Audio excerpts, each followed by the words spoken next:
सोच के देखिए 1870 से 1947 तक, ये 77 साल। इन 77 सालों में भारत एक कॉलोनी से एक आज़ाद देश बन गया। चलिए आज इस कमाल के सफ़र को थोड़ा और करीब से देखते हैं, जिसने न सिर्फ एक देश बल्कि पूरी दुनिया का इतिहास बदल दिया। तो आज़ादी की ये पूरी लड़ाई आखिर शुरू कहाँ से हुई?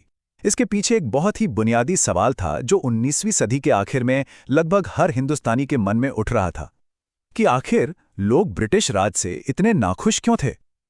इसी एक सवाल में उस पूरे संघर्ष का बीज छिपा हुआ है। इस पूरी कहानी को बेहतर तरीके से समझने के लिए हम इस सफर को 5 हिस्सों में बांटकर देखेंगे, शुरुआती गुस्से से लेकर एक बड़े पूरे देश में फैले आंदोलन तक। चलिए शुरू करते हैं। तो सबसे पहले बात करते हैं राष्ट्रवाद के उदय की। आखिर ये भारत का आइडिया, एक देश होने का एहसास, ये आया कहां से और कैसे अपने शासन की चाह ने एक आंदोलन की नींव रखी।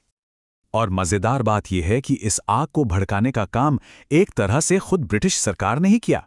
उन्होंने 1870 और 80 के दशक में ऐसे ऐसे कानून लाए जो बहुत ज्यादा भेदभाव भरे थे, जैसे कि आर्म्स एक्ट, मतलब हिंदुस्तानी हथियार नहीं रख सकते थे, या फिर वर्नाक्युलर प्रेस एक्ट, जिसके तहत अगर किसी अखबार ने कुछ गलत छाप दिया तो उसकी सारी प्रॉपर्टी जब्त हो जाती थीं। इन्हीं कानूनों ने सच पूछे तो गुस्से की चिंगारी को हवा दी।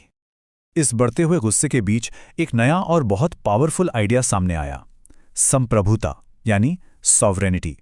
इसका सीधा सा मतलब था कि भाई हम भारतीय लोग हैं, हम अपने फैसले खुद लेंगे, हमें किसी बाहरी ताकत की जरूरत नहीं है। ये आइडिया आगे चलकर राष्ट्रवाद का सबसे बड़ा आधार बना। अब अलग अलग आवाजें तो उठ रही थीं, पर जरूरत थी एक संगठित आवाज की, और यही जरूरत पूरी हुई 1885 में, जब इंडियन नेशनल कांग्रेस बनी। और जानते हैं इसकी शुरुआत कितने लोगों ने की? सिर्फ 72 लोगों ने। सोचकर देखिए, सिर्फ 72 लोगों ने बॉम्बे में मिलकर उस आंदोलन की नींव रखी जो इतिहास बदलने वाला था। लेकिन कांग्रेस के अंदर भी शुरुआत से ही दो अलग अलग सोच के लोग थे। एक तरफ थे मॉडरेट्स या नरमपंथी, ये मानते थे कि आहिस्ता आहिस्ता पिटिशंस और लिखा पढ़ी से ब्रिटिश सरकार को मनाया जा सकता है। वहीं दूसरी तरफ थे रैडिकल्स या गरमपंथी।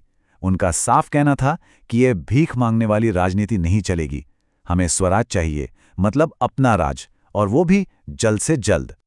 इस गरमपंथी सोच को सबसे जोरदार आवाज दी बाल गंगाधर तिलक ने। उनका वो मशहूर नारा तो सबने सुना ही होगा, स्वतंत्रता मेरा जन्मसिद्ध अधिकार है और मैं इसे लेकर रहूंगा। बस इस एक लाइन ने पूरी गेम बदल दी। अब बात राइट्स मांगने की नहीं, अपना हक छीन लेने की हो गई थी। तो अब तक लड़ाई एक खास मोड़ पर आ चुकी थी, पर अब कहानी में एक ऐसे शख्स की एंट्री होने वाली थी जो इस पूरे संघर्ष का चेहरा हमेशा के लिए बदलने वाला था। साल था 1915। साउथ अफ्रीका में रंगभेद के खिलाफ लगभग 20 साल लड़ने के बाद 46 साल के मोहनदास करमचंद गांधी भारत वापस लौटे। लेकिन वो अकेले नहीं लौटे थे, अपने साथ वो एक नया नजरिया और विरोध का एक ऐसा तरीका लाए थे जो ब्रिटिश साम्राज्य को जड़ से हिलाने वाला था। और उनके इस तरीके का नाम था सत्याग्रह। ये सिर्फ अहिंसा या नॉन वायलेंस नहीं था। सत्याग्रह का मतलब था सच के लिए आग्रह करना, बिना हथियार उठाए अन्याय के खिलाफ एक ऐसी लड़ाई लड़ना जिसमें आपका सबसे बड़ा हथियार आपकी मॉरल स्ट्रेंथ हो। गांधी जी ने इस नए हथियार का इस्तेमाल सबसे पहले रॉलेट एक्ट के खिलाफ किया। ये एक बहुत ही खराब कानून था जो लोगों के बोलने की आज़ादी तक छीन रहा था। तो इसके खिलाफ पूरे देश में प्रोटेस्ट शुरू हुए। पर अफसोस, इन्हीं शांत प्रोटेस्ट के दौरान जलियांवाला बाग का वो भयानक कांड हुआ जिसने पूरे देश को हिलाकर रख दिया। जलियांवाला बाग ने एक चीज साफ कर दी थी, अब आज़ादी की लड़ाई सिर्फ कुछ पढ़े लिखे लोगों की नहीं रह गई थी।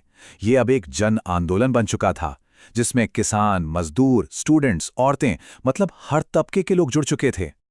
इसी जन आंदोलन का अगला बड़ा कदम था नॉन कोऑपरेशन मूवमेंट यानी असहयोग आंदोलन। गांधी जी ने हिंदू मुस्लिम एकता के लिए इसे खिलाफत मूवमेंट के साथ जोड़ दिया। आइडिया बहुत सिंपल था, हम ब्रिटिश सरकार के साथ किसी भी तरह का सहयोग नहीं करेंगे, स्टूडेंट स्कूल छोड़ देंगे, वकील अदालत, और इस तरह पूरे सिस्टम को ठप कर देंगे। ये आंदोलन बहुत तेजी से फैल रहा था, लेकिन तभी 1922 में चौरी चौरा में एक हिंसा भरी घटना हो गई, और जैसे ही गांधी जी को इसकी खबर मिली, उन्होंने फौरन पूरा आंदोलन वापस ले लिया। कई लोगों ने इस फैसले की आलोचना की, लेकिन गांधी जी अपने अहिंसा के सिद्धांत पर अडिग थे। उनके लिए साधन भी उतने ही जरूरी थे जितना कि साध्य। तो असहयोग आंदोलन तो रुक गया, लेकिन आजादी की आग बुझी नहीं थी, बल्कि अब जो टारगेट था वो पहले से कहीं ज्यादा बड़ा और साफ था।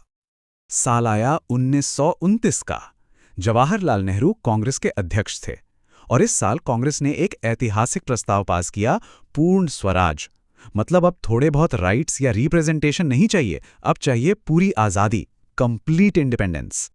और पूर्ण स्वराज के इस ऐलान को जमीन पर उतारने के लिए गांधी जी ने शुरू किया अपना सबसे आइकॉनिक आंदोलन, दांडी मार्च। नमक जैसी रोजमर्रा की चीज पर सरकार का कंट्रोल, इसके खिलाफ उन्होंने 440 किलोमीटर पैदल यात्रा की। ये एक छोटा सा कदम था, लेकिन इसने ब्रिटिश शासन की नींव हिला दी। इन सारे आंदोलनों का, मास मूवमेंट्स का असर तो होना ही था। दबाव इतना बढ़ा कि 1935 में ब्रिटिश सरकार को गवर्नमेंट ऑफ इंडिया एक्ट लाना पड़ा। इससे प्रांतों में चुनाव हुए और भारतीयों को अपनी सरकार बनाने का मौका मिला। ये पूरी आज़ादी नहीं थी, लेकिन सेल्फ रूल की दिशा में एक बहुत बड़ी जीत थी। तो अब हम पहुंच गए हैं आजादी की लड़ाई के आखिरी और सबसे तूफानी दौर में। अगले 10 साल, ये वो समय था जिसमें भारत का भविष्य तय होने वाला था। उस वक्त दुनिया में सेकेंड वर्ल्ड वॉर चल रहा था और इसी मौके पर गांधी जी ने अपना आखिरी और सबसे बड़ा आंदोलन छेड़ा, भारत छोड़ो आंदोलन या क्विट इंडिया मूवमेंट।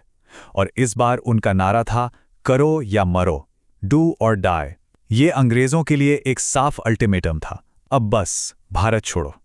जवाब में ब्रिटिश सरकार ने भी पूरी ताकत से इस आंदोलन को कुचलने की कोशिश की। 90,000 से ज्यादा लोग जेल में डाल दिए गए। लेकिन इससे एक बात साफ हो गई, ब्रिटिश समझ गए थे कि अब वो ज्यादा दिन यहां राज नहीं कर पाएंगे। The end was near. लेकिन आज़ादी की इस कहानी के साथ साथ एक और कहानी भी चल रही थी, एक दुख भरी कहानी, बंटवारे की कहानी। 1940 में मुस्लिम लीग ने अलग देश की मांग का प्रस्ताव पास कर दिया था और अब जैसे जैसे आज़ादी नज़दीक आ रही थी, बंटवारे का खतरा भी बढ़ता जा रहा था। और फिर आया अगस्त 1947। भारत आज़ाद हुआ। एक तरफ जश्न था, एक ऐतिहासिक जीत थी, लेकिन दूसरी तरफ बंटवारे का दर्द था, हिंसा थी। इसने हमें एक सवाल के साथ छोड़ दिया, जो आज भी उतना ही जरूरी है, कि आज़ादी की असली कीमत क्या होती है। ये एक ऐसी विरासत है जिसके साथ हम आज भी जी रहे हैं।